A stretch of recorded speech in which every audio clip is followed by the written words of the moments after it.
When did your feeling about something is very wrong here turned out to be true? My dad was 6. Dad heard a clap of thunder and immediately told the babysitter to call someone because my dad's been struck by lightning. My grandfather had in fact been struck directly by lightning while playing golf with my grandmother. The electricity entered his shoulder and out his ankle. My grandmother resuscitated my grandfather and he lived to be over 90. Woke up one morning and our Rosie, a dog that slept every day of his 13 years on the bed with us, wasn't next to me. I felt a stab of panic that I tried to rationalize. He's just napping on the floor. Or outside peeing. Or, but it wouldn't go away. I got up and found him lying on the patio. But otherwise normal. That evening, though, he wouldn't eat. 24 hours later the vet suspected meningitis or something similar and we had to say goodbye. Such a gut punch. Even still. Went on a cruise with my family when I was 23. Before I left I was saying goodbye to my cats. The older one was 18. But in good health. As I was saying goodbye to her though, something inside me felt like I knew this the last time I would see her. A couple days later, I got a call from my friend who was watching my cats. The old cat had started puking up blood. So she was put down. I wept pretty hard that day. But I was grateful that a part of me knew to say goodbye like it was the last time.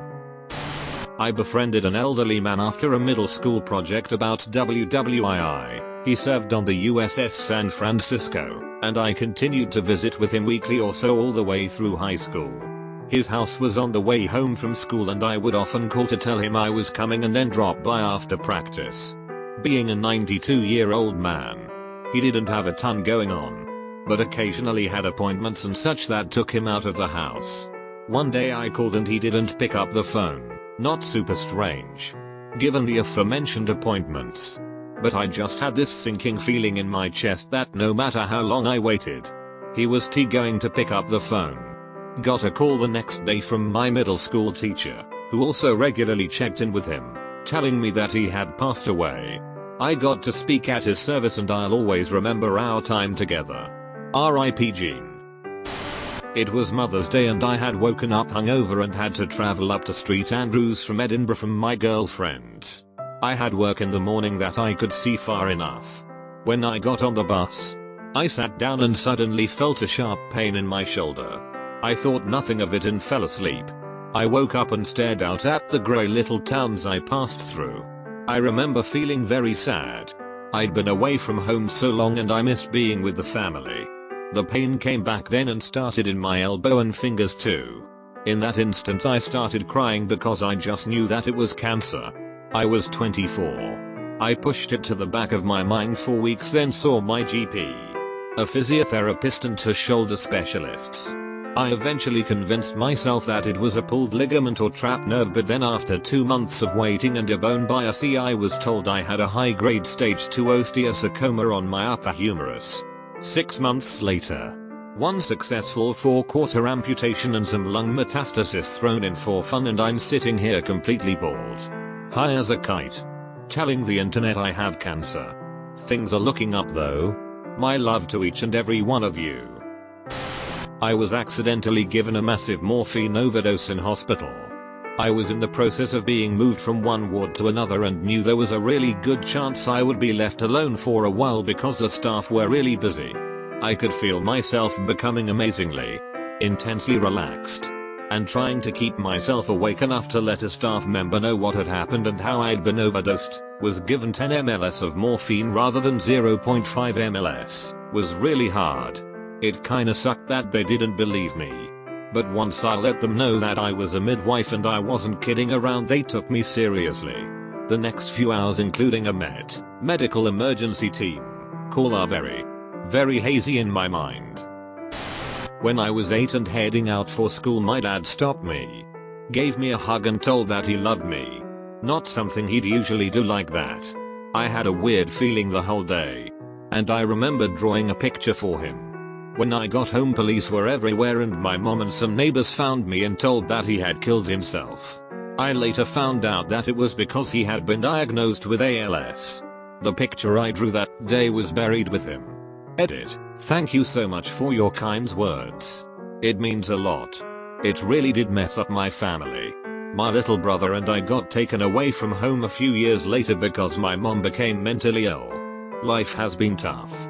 I often wonder how it would have been if he was still here, and I miss him greatly. But I sort of already forgave him for leaving. I wouldn't wish that disease on my worst enemy. My grandma and me were in the Corolla. She's driving. When the light turned green at a traffic light stop, she paused for about 4 seconds. Enough to get the car behind us to honk. When I told her to go, she told me to wait. Something felt out of place. Then, out of the blue, an Impala blasted through the intersection. Had we actually gone when the light turned green, the Impala would have T-boned us. Apparently my grandma first learned to ride a boat, then a moped, and then a car. A huge part of driving a boat is to have foresight because boats don't stop as quickly as a car. Made her a wonderful driver. And could park perfectly. Drive perfectly. And unlike most grandmas, she's not a slowpoke driver. Just cautious and super predictable to others. Came home very late one night. My parents and sister were already asleep. House felt funny. Dogs were barking in a strange way. Looked around and noticed that my stepmother's car was not in the driveway but her purse was in the kitchen. My dad's wallet was not on its usual place. Caught someone creeping around in the backyard. The commotion woke everyone up. Creeper was one of my sister's friends. Turns out, her friends decided to break in due to the fact that my parents never lock the doors and the dogs all knew them. Steal my dad's cash and credit cards and take my stepmother's car for a joyride. Since she drove a Toyota Corolla, I have no idea why. We found the car in the next subdivision. Why Creeper Boy was not with his buddies. He was figured he could double back and spend some quality time with my sister. And my timing was just about perfect. He ended up rolling on his buddies and getting a reduced sentence. His parents were pissed at me more for injuring their little boy than they were at him for breaking into people's houses and stealing cars. Very would be an exaggeration. But after my mother went to bed each night, my dad would go out to his car beside the driveway and talk on the phone for about 15 minutes. I outed him. He had been having an affair for about 10 years. My wife and I were renting for a few years when we decided to take the steps to buy our own house. We had enough for a deposit and had a mortgage quote arranged. We went to look at a number of houses and found one that we really liked, so decided to put our offer in. We were told that this was most likely going to be accepted, but they were going to wait a couple of days before deciding. That evening I sat in bed reading when I had a horrible feeling that something wasn't right. The next day I told my wife that I wasn't sure about it and convinced her that we needed to retract our offer. So we did. The next 2 weeks were a nightmare. Within 2 days of pulling out of this offer, my wife was made redundant, totally by surprise, and she hadn't been working at the company long enough to get much of a payout. A week later our car broke down and was beyond repair, barring spending more than the car was worth. We really struggled for the next year or so and would never have been able to pay off a mortgage. We are in a much better place now, but we know that if I hadn't had that moment we would have been screwed. I was walking back to my dorm from class and had a gut feeling that I needed to see my friend right away. I walked into his dorm room and found him on the floor seizing. He is fine now, but it was still weird that I just knew something was wrong before I had seen him at all that day. One night while I was home alone I was feeling oddly anxious for a few hours. Like every sound I heard seemed suspicious. Later while I was trying to sleep I look out my window and see someone just standing on the sidewalk in front of our house. It's likely that he was there for a while. Just after I notice him he comes up to the door and starts knocking, which freaks out my dog and makes him start barking, which he normally doesn't do when people come to the door. So in a panic I start heading out of the back of the house while calling my parents. At first they don't really believe it's an issue, but I insist that it's not normal. They rush home and my dad confirms my suspicions that it was my sister's abusive ex-husband. So my dad takes care of things and sends him on his way. He has been harassing us for quite some time. But now he's homeless, so trying to get a restraining order has been a struggle. He likely wasn't planning anything violent. but it was definitely the first time I've sensed something being wrong. And it really freaked me out just how much I felt it that night. I came down to my kitchen to find my mom's cup of tea sitting on the counter.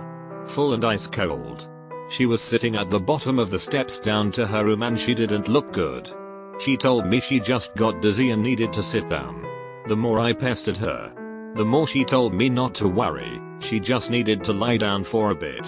When I checked on her a couple of hours later, she died in her sleep. I know something happened when she was making her tea. I just don't know what. But seeing it sitting there gave me a panicky feeling. I wish I'd ignored her when she said I'm fine. I'm fine. Just let me lay down for a little bit. So when I was little, my cousin that lived 30 minutes away was my best friend. Our parents used to meet up at my grandmother's house every week just so that we could play together. Occasionally I would go on sleepovers to her house. One weekend when I was staying over with them, it was coming up to bedtime and I had a really weird feeling and just wanted to go home. I was crying hysterically and my uncle brought me home. Only this year I found out that my dad had planned on leaving my mother that night. And me ringing crying saying that I wanted mommy and daddy made him change his mind. My mother doesn't know this. Nor any of my siblings. My dad told me one night while we were out at a bar and he was drunk. I've never told anyone this. When I was very little, I used to go visit my great gran each week. One day, as we said goodbye, I kissed great gran on the cheek and a thought came through my mind that this was probably the last kiss I'll give her. I shook it off but then she passed away of course before our next visit. I haven't thought about it too hard for years but reading everyone else's stories just brought it back. I don't know what to do. Say or think about it. It's really never happened again.